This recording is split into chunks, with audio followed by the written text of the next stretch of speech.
du content discovery, hein. Découverte de contenu, en fait, c'est trouver des façons de découvrir du contenu caché ou privé sur un serveur web qui pourrait entraîner de nouvelles vulnérabilités.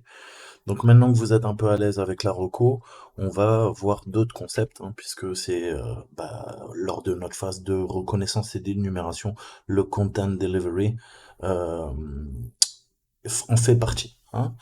Donc, dans le contexte de la sécurité des applications web, c'est quoi le contenu? Le contenu, en fait, c'est beaucoup de choses, hein. Ça peut être un fichier, une vidéo, une image, une sauvegarde, une fonctionnalité du site web.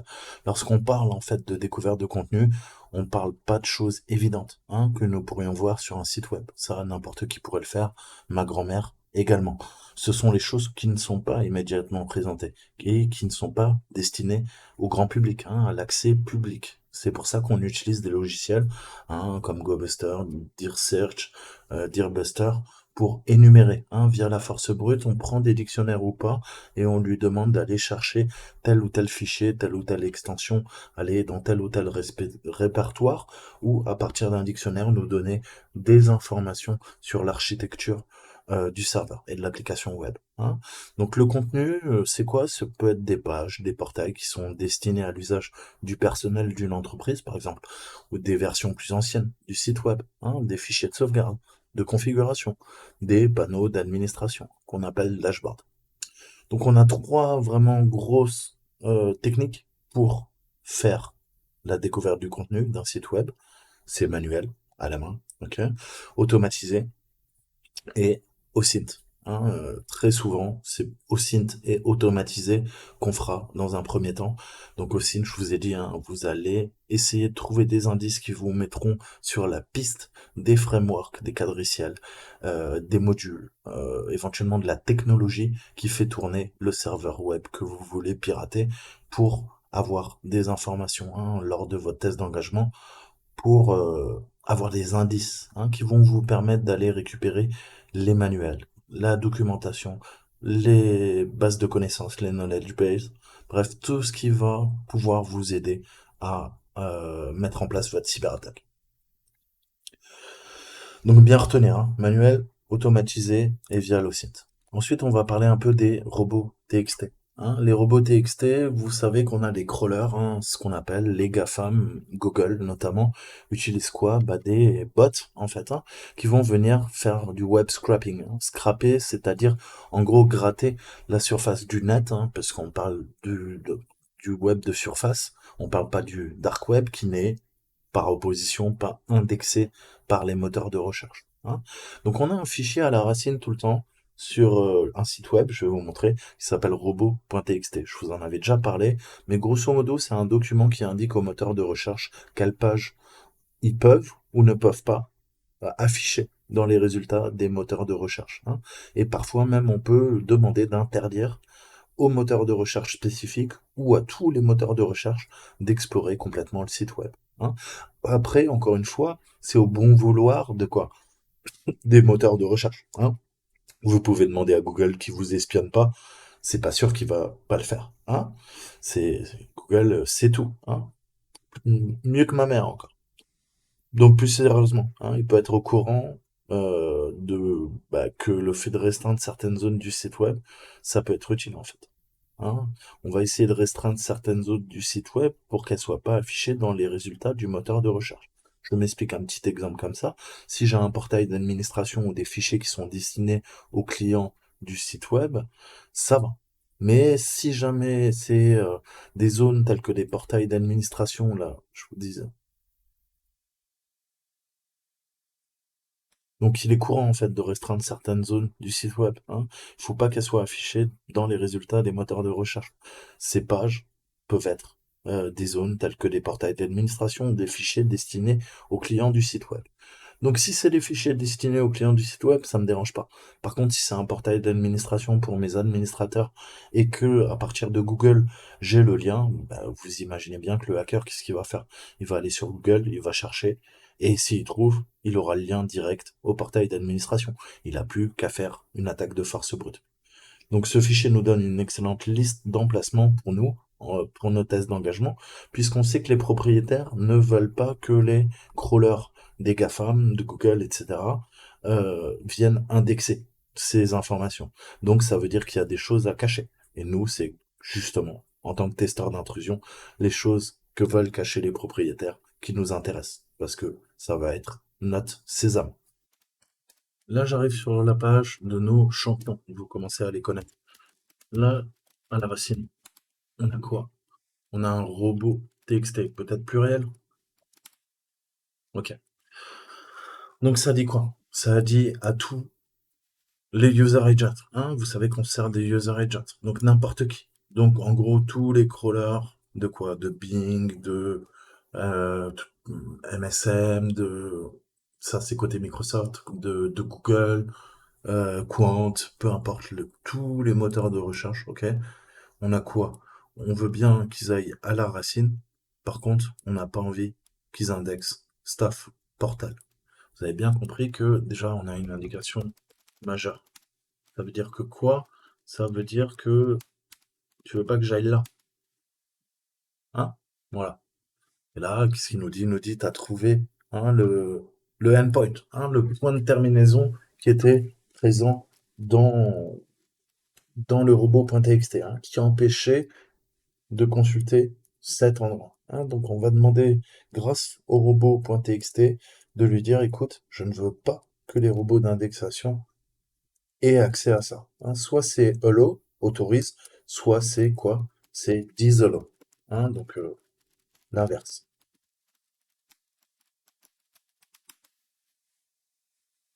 Donc là, c'est un exemple, vous l'avez bien compris, mais ça aurait été extrêmement intéressant, hein. Tout le temps, le premier truc à voir quand vous faites un test d'engagement sur un site web, c'est d'aller voir le robot texte, hein. Ensuite, on a quoi? On a le favicon. Le favicon, c'est une petite icône, en fait, hein, qui s'affiche dans la barre d'adresse. Je vais vous en montrer une, ou dans l'onglet du navigateur qui est utilisé pour personnaliser un site web, hein. Parfois, lorsque les frameworks sont utilisés pour créer un site web, on a le favicon qui est fait partie de l'installation, qui est laissé, hein. Si le développeur du site web pense pas à le remplacer par justement un autre favicon personnalisé, un autre cadre personnalisé, eh ben ça va nous donner un indice, ok, sur le favicon. Si le favicon, je peux le télécharger, je vais vérifier dans une base de données à quoi il correspond, et le meilleur moyen, bah, c'est de utiliser une fonction de hachage, ok, type MD5, et je vais pouvoir le comparer, hein. Si j'arrive à le comparer, je sais que c'est tel ou tel framework qui a ce favicon. Du coup, je vais pouvoir commencer ma phase de d'intel gathering, de recueil d'informations pour préparer l'attaque, hein. Donc, imaginons que j'aille là. Qu'est-ce qu'il nous dit? Il nous dit, hein, le site web est bientôt prêt. On va aller voir la source. Là, c'est intéressant. Pourquoi? Parce que j'ai le favicon. Je peux aller choper le favicon. Donc, vous voyez, c'est tout petit, hein. Et là, on voit le CGI. Je peux zoomer un peu, hein. Hop, hop, hop. GI RIC. Hein, qu'est-ce que je peux faire? Je vais le sauvegarder. Je vais vous montrer. Donc, ça, c'est pareil, des techniques, hein, à apprendre et c'est des réflexes à avoir. Donc, on va aller dans téléchargement. Et là, j'ai mon favicon. Je dois avoir index ICO. Qu'est-ce que je peux faire? Eh ben, je vous ai dit, on va demander la SA, hein, MD5, et ça va être super utile pour nous, puisqu'on va pouvoir la comparer ensuite. Donc j'ai ça, je la prends. Ensuite, on va aller sur le site de WASP. Donc il y a le wiki, hein, que je vous conseille, qui est très très bon, hein, pour la cybersécurité. Il y a plein de petits trucs sympas. Et là, qu'est-ce que je vais faire? Bah, je vais tout simplement récupérer mon H. On va faire un CTRL F. Je l'inclus. Et là, il me dit quoi? Eh ben voilà. J'ai CGI IRC. Je le savais, mais ça, c'est la version 0.5.9. Après, vous l'avez bien compris, soit en offline, soit en online, en ligne, vous allez chercher. Ok? ZSH, il est pas content. Et, et après, il faut jouer, hein. Là, visiblement, il n'y a pas de faille. Ok? Mais c'est la logique qu'on va appliquer. hein. Et c'est pareil, vous pouvez vous amuser là comme j'ai fait, mais limite le plus simple en fait, c'est quoi?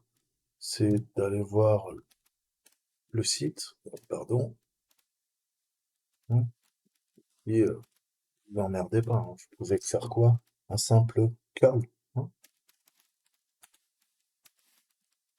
voilà. Retirer le view source, parce que ça c'est pour regarder le code source. Hop, voilà. Et je peux lui demander quoi? Alors soit de sauvegarder, hein, si je veux le sauvegarder en tant que favicon.echo, hein, là il me le sauvegarde. Soit je peux lui dire, enfin là, pourquoi le save il passe pas là? Warning file to save a file. Ouais. Nous, on peut directement faire le MD5 sub, hein, on pipe, voilà. On a la valeur qui est là. Ça nous fait gagner du temps, hein. Un petit curl, vous pipez le avec le MD5 sub et vous avez toutes les informations. Ok? Donc ça aussi, hein, c'est le premier réflexe à faire. Un peu comme on fait du banner grabbing, on fait également du favicon grabbing, hein. C'est ce principe d'aller récupérer des informations. Je vous ai dit, c'est une enquête vraiment policière. Vous devez trouver des indices qui vous mettront sur de nouvelles pistes.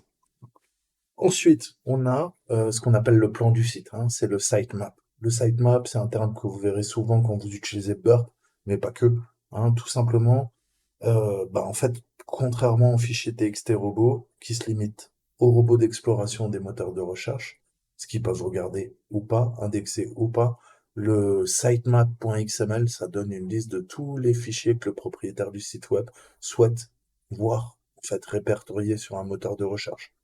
Donc, j'espère que vous voyez la distinction. Et ils peuvent, pour nous, parfois contenir en fait, hein, des zones du site web qui sont un peu plus difficiles à naviguer, hein, ou qui sont répertoriées, mais il y a certaines anciennes pages également qui ne sont plus présentes sur le site HQL, hein. Donc on va pouvoir se balader dans les coulisses, entre guillemets, et parfois on a accès à des ressources qui ont été oubliées et qui peuvent nous donner beaucoup d'informations ou nous permettre de rebondir lors d'une cyberattaque, hein. Donc on va voir ça, ce principe.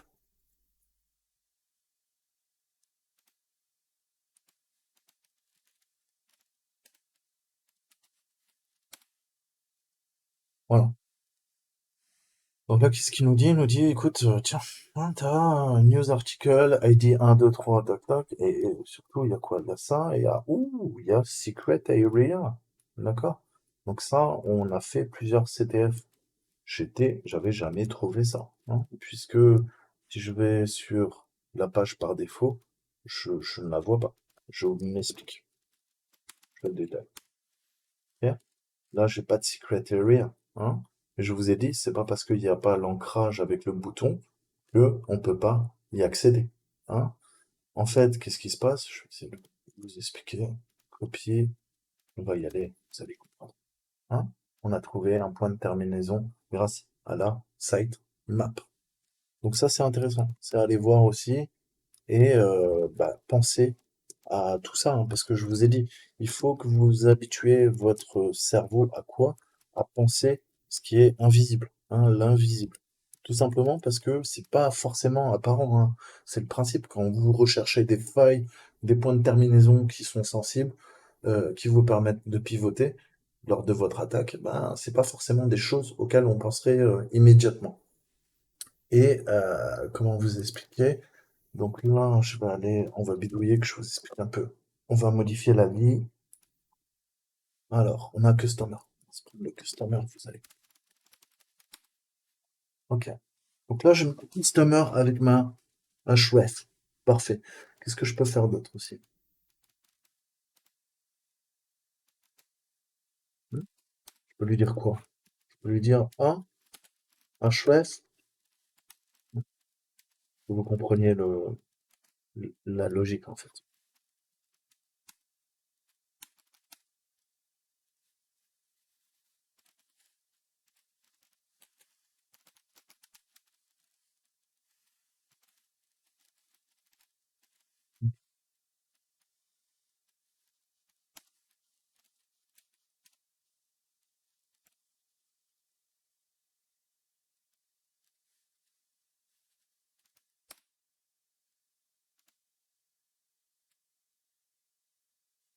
Donc elle est mal placée, hein, mais vous l'avez bien compris. Techniquement, on aurait fait quoi? Voilà. Et des fois, on crée des liens en fait, hein, avec des encres et on oublie après de quoi? De modifier, hein. Mais si je supprime, hein, une fois que j'ai rafraîchi la page, vous voyez que il a disparu mon bouton, hein. Quand on travaille en dev sur un site web, on fait des bidouilles, on efface et après on cache, hein. Quand on livre le produit final, bah, il y a plein de choses qui étaient en quoi? Qui étaient dans le sandbox, hein, dans le bac à sable, quand c'était en dev, et ben, qui n'apparaissent plus sur le site, mais qui sont encore peut-être sur le apparent dans le code source ou bah, qui sont bien présents sur le site, OK? Qui sont bien présentes, mais encore faut-il quoi? Faut-il le savoir, hein? C'est pour ça qu'on va rechercher, hein? C'est pas parce que quelque chose n'est pas visible que forcément il n'y est pas. Donc c'est à vous d'avoir toutes ces mécaniques. Ensuite, les entêtes, hein, les headers HTTP. Lorsqu'on fait des requêtes au serveur web, en fait, hein, le serveur renvoie divers en-têtes HTTP. Ces en-têtes peuvent parfois contenir des informations utiles, telles que le logiciel du serveur web, peut-être le langage de programmation ou un script qui est utilisé. On va essayer d'aller curler la machine et on va voir tout simplement ce qu'elle nous répond, hein. Donc j'ai ma machine en 10.10, on va prendre le HTTP, je tape quoi à la base. Maintenant, si je curl ça, qu'est-ce qui se passe? Non. Et je lui demande un mode verbeux. Alors, corriger,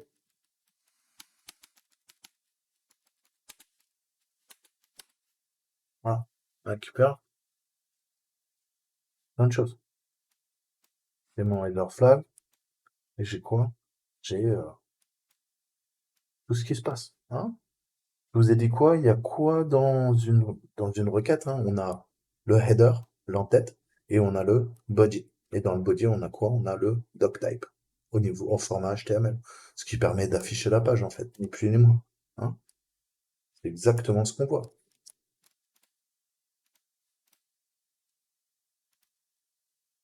Page générée en 0,3 secondes, blablabla, blablabla.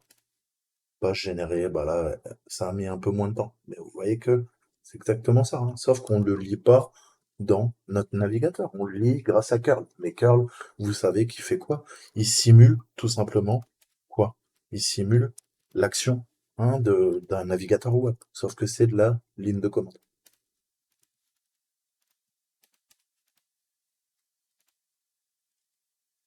Donc ensuite, on a quoi? On a ce qu'on appelle le framework stack. Stack, c'est la pile du quadriciel, du cadre, hein.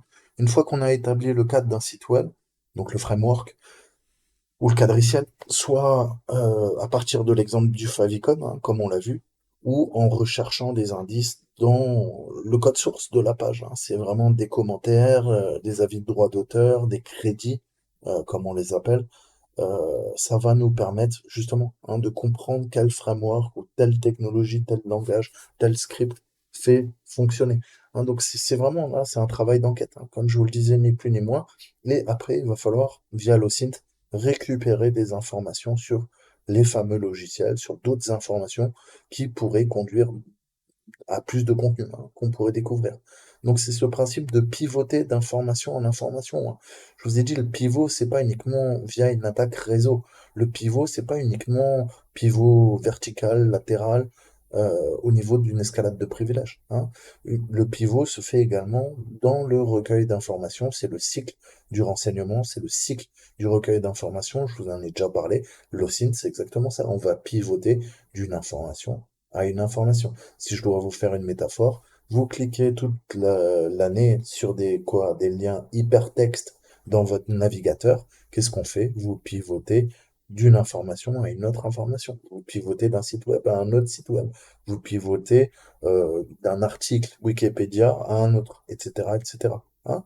Donc c'est vraiment les métadonnées grâce aux liens hypertextes. Eh ben nous on fait pareil, mais c'est au niveau de notre conscience, hein, au niveau de notre enquête, au niveau de notre méthodologie. J'ai une information qui va me donner deux autres informations. Ces deux informations vont me donner 10 autres informations. Ces 10 autres informations vont me donner 100 autres informations. J'exagère, mais vous avez compris le truc. C'est pour ça que je vous dis tout le temps qu'une cyberattaque, en fait, la phase, c'est une pyramide inversée. La phase de reconnaissance, d'intel gathering, de recueil d'informations, ça va être la plus chronophage, hein, parce que vous allez récupérer d'une information, vous allez passer à 2, 3, 4, 5, hein, c'est exponentiel, et puis après, vous vous retrouvez avec une grosse surface d'attaque, avec plein d'indices qu'il va falloir filtrer, hein, qu'il va falloir épurer. Pourquoi? Pour préparer votre cyberattaque. Tout en bas, vous aurez réussi votre cyberattaque, mais il y a cet entonnoir, hein, entre guillemets, où il y aura beaucoup d'informations, et plus vous allez faire votre processus d'analyse et comment dire, de tri des informations, plus vous allez raffiner l'information et avoir des informations qui seront opérationnelles pour exécuter votre cyberattaque.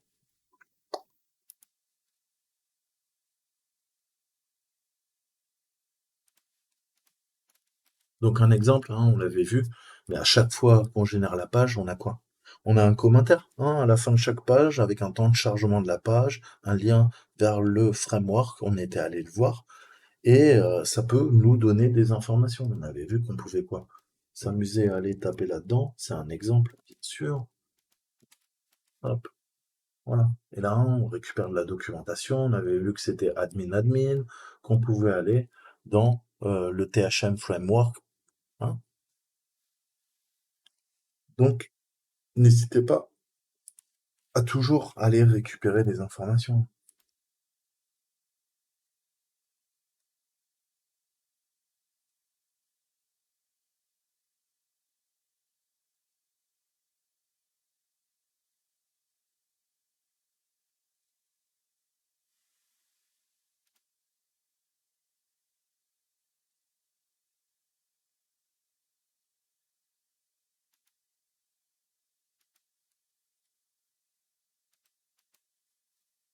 Là, on voit la documentation. Là, on a l'autre HTML. On a le fameux call tmpzip, hein, on avait vu.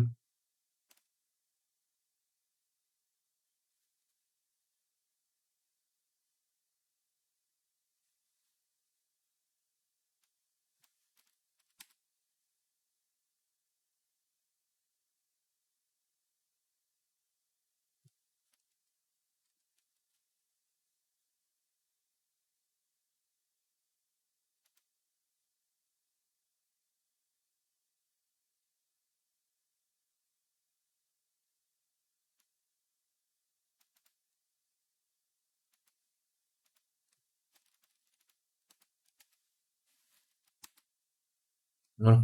Hein, devant, admin. Voilà. Vous voyez, bon, c'est un exemple pour vous montrer, grâce à l'OSINT, on va récupérer de la documentation qui va nous donner des accès par défaut.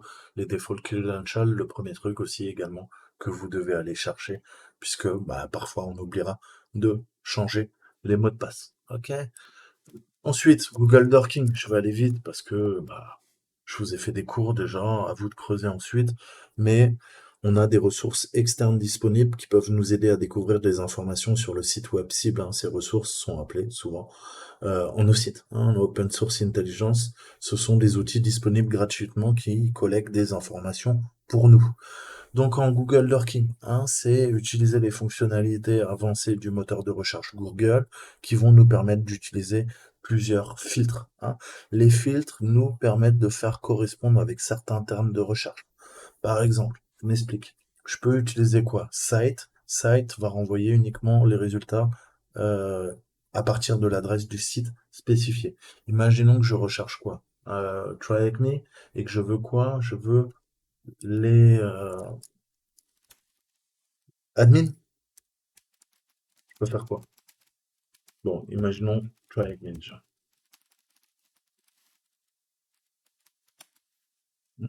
Là, j'ai tous les sites qui concernent Try Avec Me. Ok, c'est que Try Avec Me, Try Avec Me, Try Avec Me, Try Avec Me. Ok, et on voit qu'on en a beaucoup moins. Si j'avais pas fait ça, qu'est-ce qui serait passé? Regardez, là, j'ai 8480 résultats. Si je retire ça, ah, tout de suite, c'est plus la même chose, hein.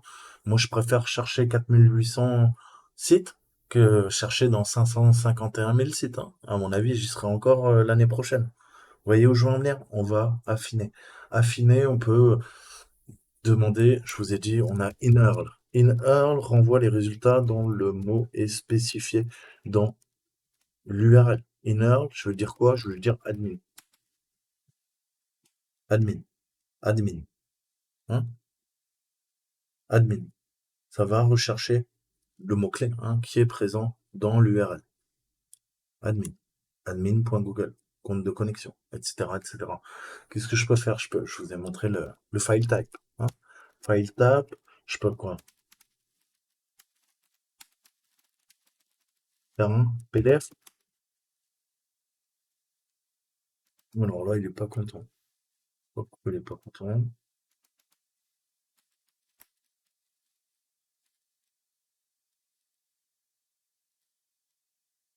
Ouais, il veut pas. Mystère.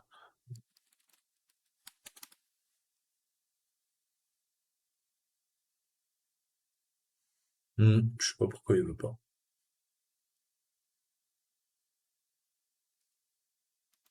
Mais bon, au pire des cas, qu'est-ce que vous pouvez faire? Vous pouvez faire ça, hein, il comprend Google. Je veux tout avec l'extension PDF. Ok? Donc là, bah voilà. Ouais, mais putain, ils sont en train de bloquer le Google Dorking, quoi. Je crois qu'on a trop abusé du Google Dorking si vous trouvez quelques PDF, quoi. Ok, mais bon. Affiné, je sais pas pourquoi là, le file type il aime pas, et puis on a quoi? On a InTitle aussi, qui est important, qu'on se sert souvent. Pareil, je vais mettre admin. Là, ça va retourner tous les résultats qui contiennent le mot-clé dans le titre, hein. On a vu InEarl, c'est dans quoi? Dans l'URL. InTitle, c'est dans le titre. Admin, admin, admin. Donc très souvent dans le InEarl, vous trouverez beaucoup de résultats comme si vous aviez fait InTitle admin. Mais le InEarl est beaucoup plus intéressant que le InTitle. En fait, tout dépend de ce que vous cherchez. Vous l'avez bien compris, hein. Donc après, rien ne vous empêche de taper directement. Il y a des bonnes pages Wikipédia et vous avez toutes les bases, l'historique. Allez voir un petit peu, hein. Vous avez pareil, les PDF. Pour une fois, on a, hein, voilà, il y a beaucoup de choses. Vous avez 112 pages, quoi, hein. Là, vous pouvez vous amuser, honnêtement.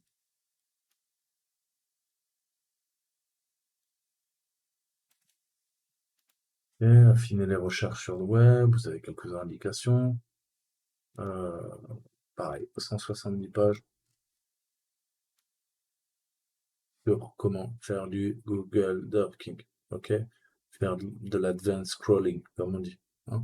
Voilà. Mais ça, vous verrez que vous verrez euh, euh, Google comme d'un autre œil, honnêtement. Parce que le Google Dorking, en fait, on peut même pirater des bases de données à partir de Google, hein. Je vous encourage pas à le faire, mais vous allez pouvoir récupérer des données qui ne vous appartiennent pas, aller taper dans des bases SQL, etc., etc. C'est pour ça que il faut vraiment pratiquer les fameux CGI qui nous permettent quoi de pirater une machine. Donc vous avez beaucoup d'informations. Je vous conseille d'aller récupérer ça, et vous vous rappelez, vous avez quoi? Vous avez exploit DB.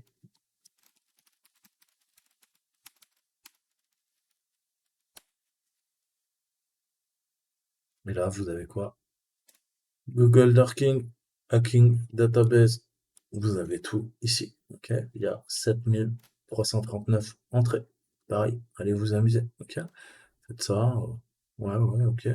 Inner, ASP, login. Oh. Donc là, je cherche de l'ASP, du PHP, et je cherche des mires de connexion. Intéressant. PHP, login, mire de connexion. Donc voilà, hein, vous voyez comment c'est efficace. Pop, pop, pop, pop, pop, voilà. Donc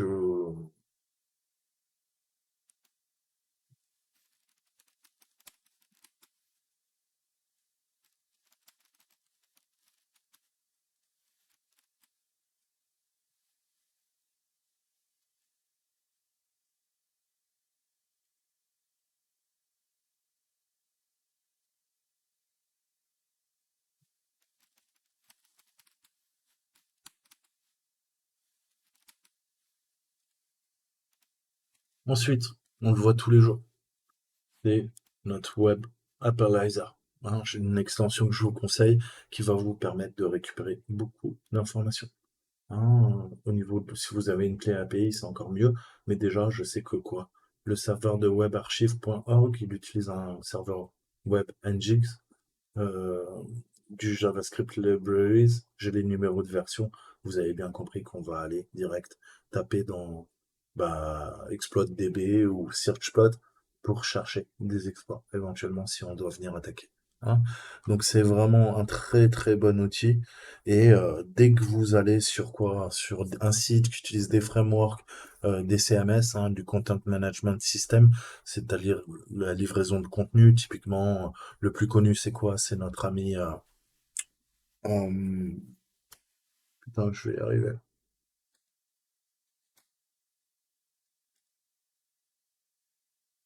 Donc les blogs, tous les sites de blogs et tout ça, processus de paiement, ça va nous permettre de récupérer euh, les numéros de version, comme je vous le disais.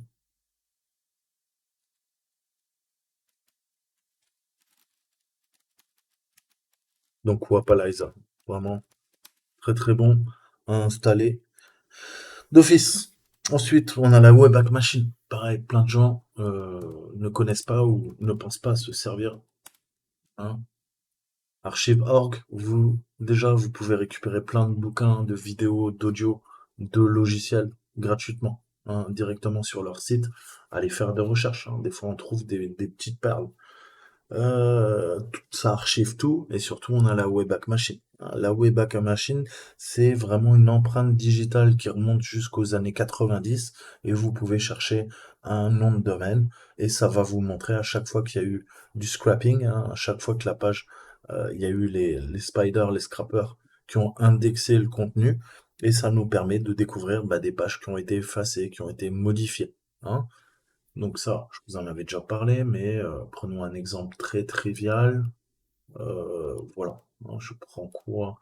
Je prends blackhat.com, le nom de domaine, ok, avec son sous-domaine www, avec le TLD, et je le rentre là-dedans.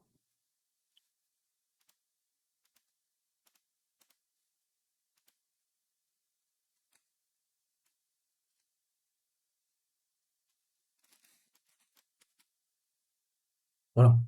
Donc là, il me dit, écoute, Coco, première apparition du site, 1998. Ok. Je vais sur 98, et là, je regarde, je vois le bleu. Ok.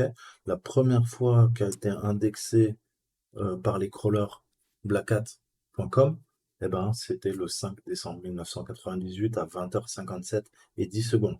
Je peux prendre le snapshot et là, j'ai quoi? J'ai le début. Le début de Black Hat Briefing. Et vous voyez qu'il n'y a pas grand-chose. Ok. C'était la création de la conférence Black Hat. Elle a commencé en 97 ou en 98. Et au César Palace à Las Vegas. Donc voilà, hein, vous récupérez des informations et puis après, je peux voir également l'évolution. Hein. Tout ne sera pas indexé, hein. Vous ne pourrez pas consulter parfois des articles ou récupérer des fichiers, hein, en téléchargement sur le site. Mais vous pouvez récupérer des fois des trucs intéressants. Hein. Là, si je reprends cet exemple, voilà, le PDF. Je veux savoir cette fois-ci le PDF.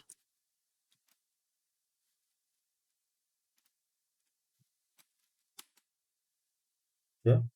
Là, il me dit, écoute, moi, visiblement, la première fois que j'ai vu ce PDF, hein, c'était quand? C'était le 31 janvier 2006, hein, avec l'heure.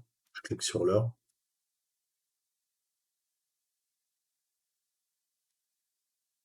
Incroyable. Là, il arrive même à récupérer le PDF. Ok. Donc, vous voyez comment c'est extrêmement puissant. Il y avait déjà 170 pages? Ouais, il y avait déjà 170 pages. Donc, techniquement, ça permet de comparer deux documents, voir s'ils ont été altérés, etc., etc. Vous avez compris. Ok. Donc, la Wayback Machine extrêmement puissante.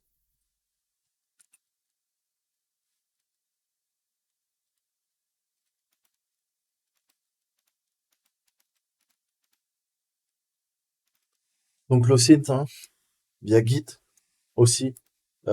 C'est extrêmement puissant puisqu'on va pouvoir récupérer des mots de passe qui ont fuité, on va récupérer des numéros de version, des commits. Je vous ferai un cours Git. Il y aurait tellement à dire. Honnêtement, c'est un peu comme, comment dire, comme d'autres technos, quoi. Il faut pratiquer, pratiquer pour comprendre. Mais Git, vous le savez, vous me voyez tout le temps faire Git clone. Ça permet de cloner un repo de GitHub. GitHub, c'est un système de contrôle de version. On s'en sert en dev en fait, et ça permet de suivre les modifications apportées aux fichiers d'un projet. On travaille sur des projets open source, n'importe qui sur la Terre peut travailler en équipe, un peu partout dans le monde. Et si un membre de l'équipe modifie et fait des modifications au fichier, eh ben, l'intérêt de Git, c'est de savoir quels sont les commits, on appelle ça un commit en dev, qui ont été faits en fait. Donc lorsque les utilisateurs ont terminé d'apporter leurs modifications, ils vont valider via un message et ils les poussent à un emplacement central qu'on appelle un référentiel en fait. Et c'est pour ça qu'on parle de référentiel GitHub, que les autres utilisateurs puissent extraire ces modifications sur leur machine locale. Quand vous faites un git clone d'un repo GitHub, vous pouvez faire un git pull pour le mettre à jour. Donc, quoi, je peux aller dans Pivot,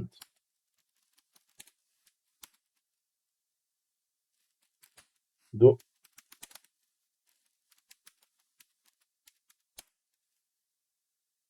déjà à jour. Hein. Donc ça me permet ça. Git pull, git clone. C'est vraiment les deux commandes déjà que vous devez connaître par cœur.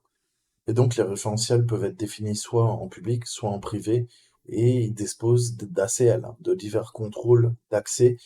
On va pouvoir utiliser la fonction de recherche de GitHub pour rechercher des noms de sociétés ou des sites web afin d'essayer de localiser les référentiels appartenant à l'organisation, à la cible, à l'entreprise. Une fois découvert, on va pouvoir accéder au code source, au mot de passe, tout autre contenu qui a pu être stocké éventuellement via Git, puisqu'il y a beaucoup de boîtes qui utilisent Git parce que c'est du versioning, contrôle système. C'est très utilisé en dev et c'est extrêmement puissant. Ensuite, je vous avais montré, mais on a quoi? On a les buckets. Les buckets, c'est les godets, c'est les seaux S3. S3 Bucket, c'est un service de stockage fourni par Amazon AWS qui permet aux utilisateurs d'enregistrer des fichiers et même du contenu de site web statique dans le cloud qui est accessible via HTTP ou HTTPS. Le propriétaire des fichiers, en fait, va définir des autorisations d'accès, ACL, pour rendre les fichiers publics, privés ou même accessibles en écriture. Parfois, ces autorisations sont mal définies ou de manière incorrecte et autorisent malheureusement par inadvertance l'accès des fichiers qui ne devraient pas être accessibles au public. Je vous avais montré ça pendant le jour de l'avant. On avait commencé à hacker le cloud Amazon, en tout cas à récupérer des compartiments S3 et savoir qui était le propriétaire, récupérer des informations, faire de l'OSINT via les S3 buckets, et ça nous permettait de faire des recherches au niveau de la source, de la page du site web, des référentiels GitHub, et automatiser le processus. Une méthode d'automatisation courante, c'est d'utiliser le nom de l'entreprise, suivi des termes courants. On a quoi? On a le nom, assets, name, www, name public, name private, etc., etc. Ça se retrouve sous ces formes.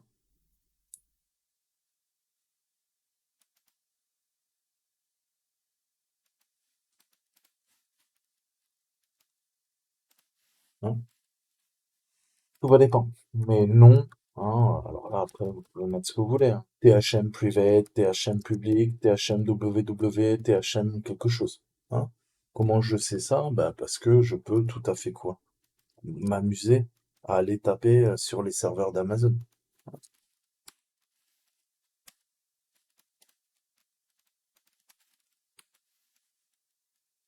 Access denied. Ok? Mais c'est quoi? C'est visiblement quelque chose en base 64. Donc voilà ce qu'il faut retenir en fait. C'est que vous aurez tout le temps ce principe de S3. Amazon AWS, c'est leur serveur cloud.com. Dès que vous voyez une adresse comme ça, vous n'avez même pas à réfléchir. Tout de suite, c'est du S3 bucket. Ok. Donc voilà, voilà. Il y aurait beaucoup à dire.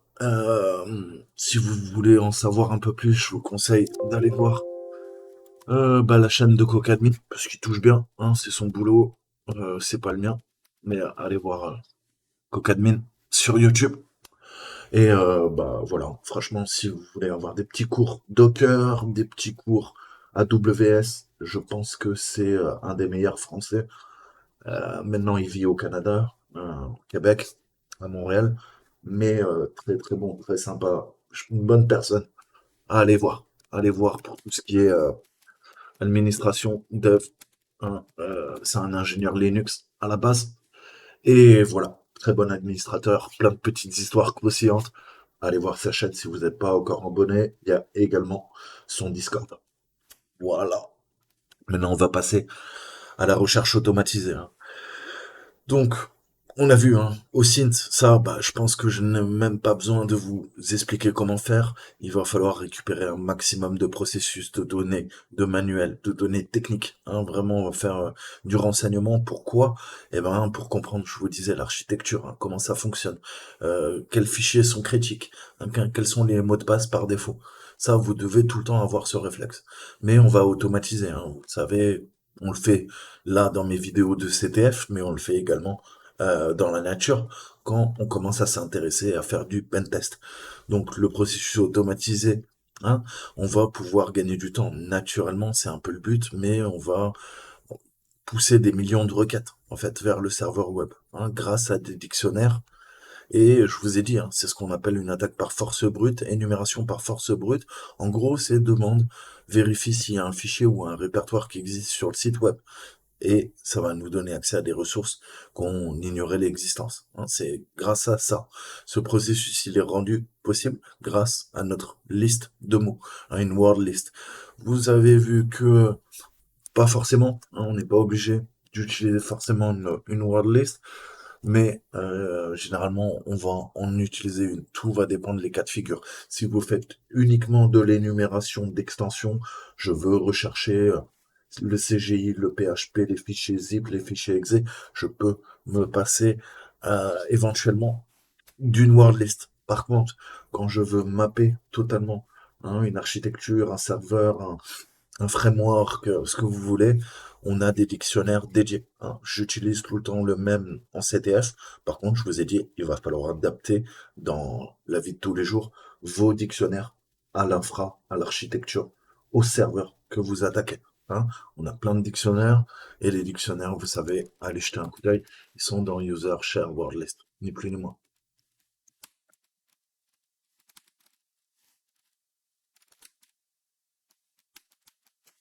Donc allez jeter un coup d'œil.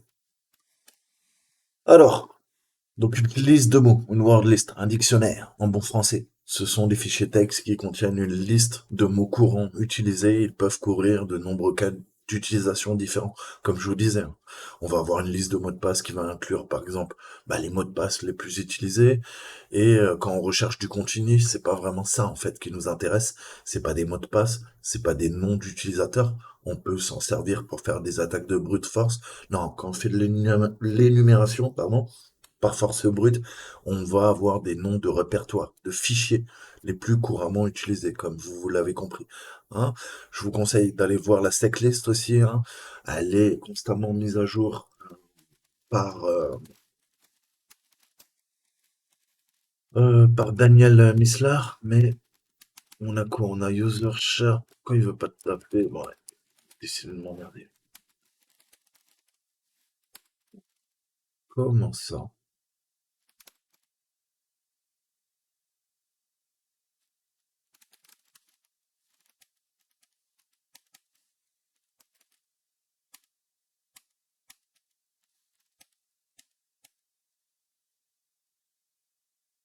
Mais si, elle est là. Je me rends compte. Ah oui, j'avais pas mis de S. Ok. Ok, d'accord. Là-dedans, vous avez la checklist. Ok. Et dans la checklist 1, vous avez tout ce qu'il vous faut, hein. IOCs, fuzzings. Nous, on va aller dans Discovery, hein. Si vous voulez faire du Discovery Content, voilà. Web Content, variable, SNMP, hein. Mainframe, infrastructure, file system, DNS. Donc, vous avez tout ce qu'il faut. Et voilà, faut connaître. Et bah là, on a quoi? On a des classes A, hein? Classe C, putain, je vous parle tout le temps des classes C, hein? C'est ce qu'on a à la maison, les classes C. Votre routeur est configuré en classe C. Si vous regardez sur votre machine, vous avez une adresse en 192.168 quelque chose. Ok? Voilà. Et je vous ai dit quoi? Je vous ai dit qu'on pouvait adresser quoi? 254 machines. Pourquoi? Parce que le 0 est réservé, on l'a vu, et la 250e machine sert de broadcast. Ça commence à rentrer. Ok? Donc techniquement, voilà. Si on veut, on voit qu'on a nos 255 machines. Ok?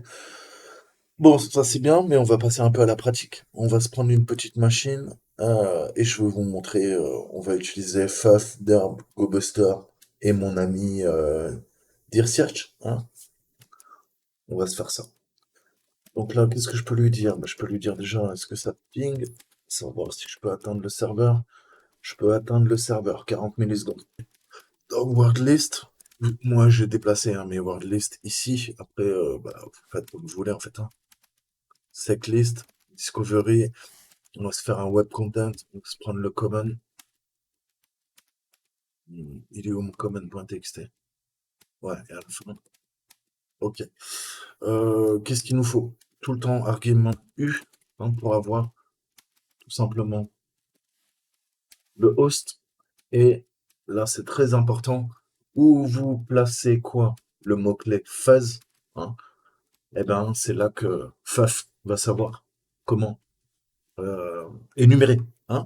Là, je lui demande quoi? Je lui dis, bah écoute, à la racine. Hein, à la racine, pourquoi? Bah, parce qu'après 255, il y a quoi? Il y a la racine du serveur. Tu cherches à la ressomme tout et n'importe quoi. Qu'est-ce que j'ai fait? Qu'est-ce que j'ai fait? Qu'est-ce que j'ai fait?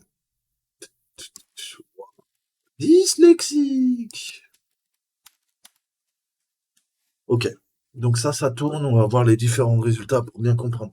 Derb, c'est pareil. Après, je vous ai dit, Fuff, il est un peu au-dessus. GoBuster, DearBuster, c'est une question de goût. Hein. C'est juste que, comme je vous disais, certains sont très vieux, d'autres sont très récents. Hein. Mais tous essayent de faire la même chose, en plus ou moins bien, avec plus ou moins d'options. C'est-à-dire quoi? C'est-à-dire tout simplement faire de l'énumération. Donc là, c'est la syntaxe est un peu différente, comme vous pouvez le voir. Hein. Je lui donne quoi? Je lui donne mon serveur et je lui donne, je crois, de mémoire. Ouais, non. La word list, je crois qu'il n'y a pas besoin de. Je crois qu'il n'y a pas besoin de. Comment ça? Ah oui, discovery.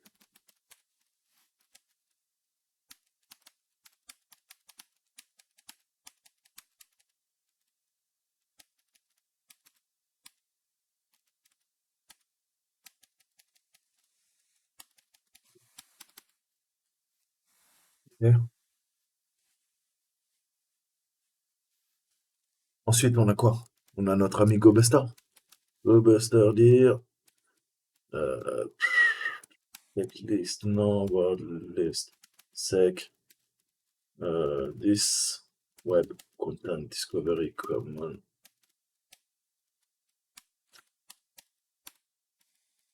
Et qu'est-ce qu'on a d'autre? On va changer d'adresse. Et voilà aussi, hein. Si je ne modifie pas les threads, c'est question aussi de vitesse. Ah, pardon. Donc, GoBuster, vous me voyez souvent l'utiliser. Et maintenant, on a quoi? On a aussi mon ami sudo search. Voilà, exactement.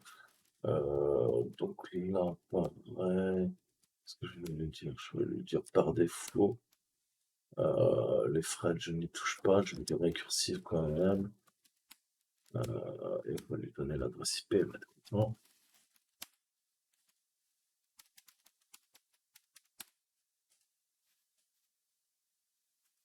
Ok. Après, tout est question de moi. Honnêtement, plus j'utilise DearSearch, plus je commence à le kiffer. Tout simplement parce qu'on a des codes couleurs. C'est plus agréable à lire et il a l'air extrêmement efficace. Parce que là, moi, je lui ai pas donné de dictionnaire, c'est ça qui est assez dingue. On va voir les différences qu'il trouve. Là, il trouve l'asset, le contact. Vous voyez que je lui ai donné aucun dictionnaire, quoi. Il arrive à faire le taf tout seul, ça c'est plutôt assez dingue. Mais on peut lui donner un dictionnaire aussi. Mais on va voir. Pour moi, c'est un des meilleurs, hein, maintenant que je l'ai découvert. Non, ça fait un moment qu'il est installé dans Calais. Donc voilà, hein, sensiblement, on voit qu'on retrouve à peu près les mêmes choses. Après, c'est question de présentation. On voit que Derb est extrêmement lent, je trouve.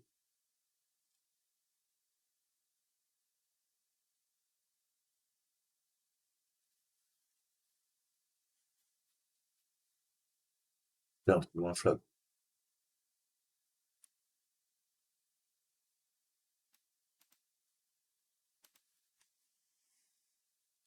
Donc voilà, hein, c'est vraiment question de goût après. Et vous pouvez mettre l'argument donc W aussi, hein, comme ça sera fait. Je quitte. Qu'est-ce qui se passe? Je lui ai rien mis, on est d'accord, mais je peux lui mettre un W pour la word list et on repart. On va voir sensiblement quelle est la différence, vous allez me dire. W sur word list, c'est host, story, web host.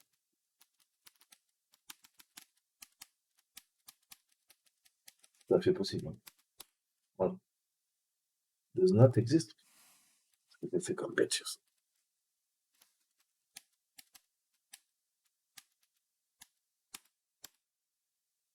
The word list does not exist. Celle-là, elle est bonne. Alors, je me trompe au niveau de la syntaxe. Ouais, c'est juste W. D'accord.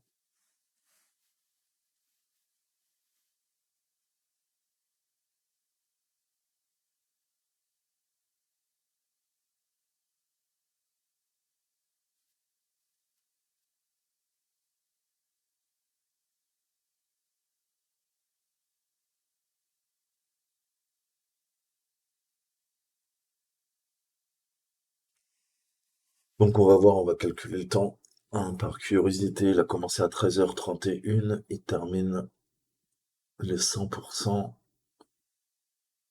en 40 secondes, quoi. Ok, en 40 secondes, et là, sans dictionnaire, il a mis combien de temps? 12, 58, 16. Je me trouve que la différence assets, contact, développement. Voilà, vous voyez que même, il met un petit peu moins, non, même pas, il met moins de temps sans dictionnaire. Donc, vous voyez, il est vraiment efficient, en fait. Je pense qu'il a un dictionnaire intégré, c'est pas possible. Il trouve les mêmes trucs. Faut que je creuse l'outil. Savoir où c'est qu'il va taper, forcément, il se sert d'une liste. Donc, il y a une word list quelque part. En tout cas, là, c'est assez impressionnant, quoi. En 20 secondes, il arrive à trouver. Mais voilà, hein, vous voyez que vous pouvez lui donner parfaitement des dicos, il n'y a pas de problème. Honnêtement, si j'étais vous, commencez à vous former sur Dear Search. Arrêtez d'utiliser GoBuster, Derb. Je crois qu'en termes de vitesse, les plus rapides en tout cas, pour moi c'est GoBuster et Dear Search, quoi. C'est mes deux préférés. Faf, il est bien, mais c'est la syntaxe que j'aime pas. Après, il faudrait voir. Honnêtement, creuser. Peut-être qu'il y en a qui ont des options, comment dire, un peu spécifiques. Allez voir les manuels, hein.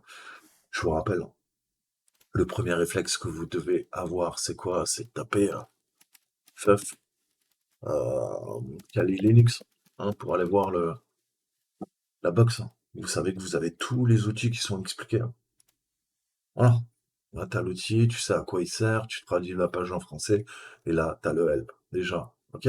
Donc, bien sûr, vous allez me dire, ouais, mais ça m'apprend pas à l'utiliser. Oui, mais le premier truc, quand tu veux faire de l'OSINT, déjà, c'est quoi? Bah, c'est d'aller voir la documentation de Kali. Tu as n'importe quel outil, hein. Tous les outils Kali, on l'a sous tes yeux, quoi. Il y en a un paquet. Pour ça, je vous ai dit, quand les gens me disent, ouais, Kali, je connais par cœur. Kali, tu connais par cœur. Tu connais tous ces programmes. Tu sais à quoi ils servent. J'ai de sérieux doutes, mon garçon. Hein, qu'est-ce que je vous ai dit? Je vous ai dit, restez humble. Donc voilà, si vous voulez apprendre, il y a de quoi faire, hein, vous l'avez vu, hein.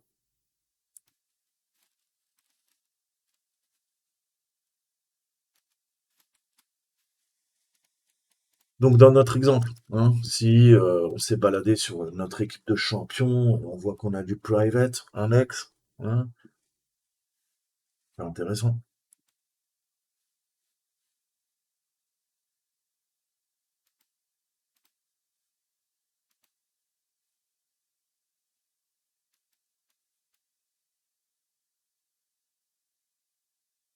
Ah, il est pas content.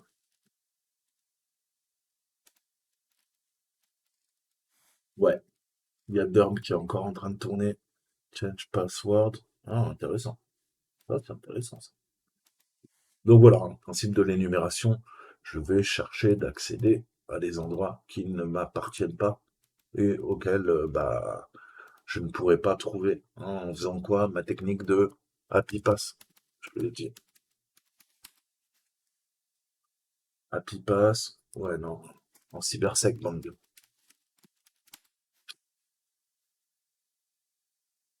Il y a quelqu'un qui vous l'explique. Ouais, ouais, mais c'est pas dans ce sens. Mais c'est déjà une petite définition, là. Ok? Donc ça serait un scénario idéal, hein, pour utiliser un software dans des conditions exceptionnelles,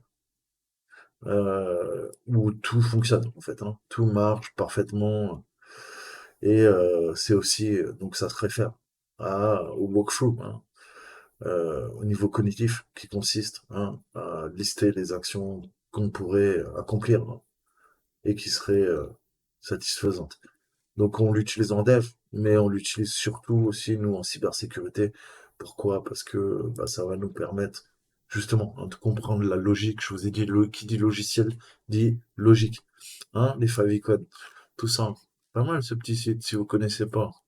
Allez creuser, récupérer de l'info. Tout ça, tout ça, tout ça. Voilà.